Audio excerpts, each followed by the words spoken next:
Hello guys. মই কোনো political পাৰ্টিৰ সদস্য নহয় কিন্তু আজি মই এই ভিডিওটো বনোৱাৰ এটা উদ্দেশ্য হল আমাৰ যে মুখ্যমন্ত্ৰী মহোদয় আছে হিমন্ত বিশ্ব শৰ্মা দে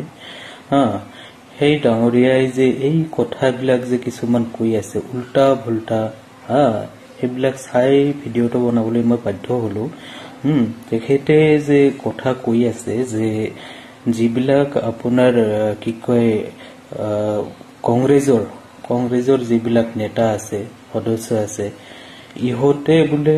মাতৃৰ গৰ্ভৰ পৰা কি কৰা নাই জন্ম হোৱা নাই মেচিনৰ পৰা হোৱা যেন পাইছে এইবিলাক কথা এনেকুৱা ধৰণৰ কথা মানে এটা সাংবিধানিক পথত থকা মানুহ আমাৰ মুখ্যমন্ত্ৰী হয় তেখেত কোৱাটো ঠিক হয় নে কওকচোন আপোনালোকে নিজে কওক ঠিক হয় নে নহয় বিষয়টো বহুত ভাবিবলগীয়া কথা কিন্তু জিটি বকি থাকিলে নহব নহয় আপোনালোকে কি ভাবে কমেন্ট কৰি জনাওক থ্যাংক ইউ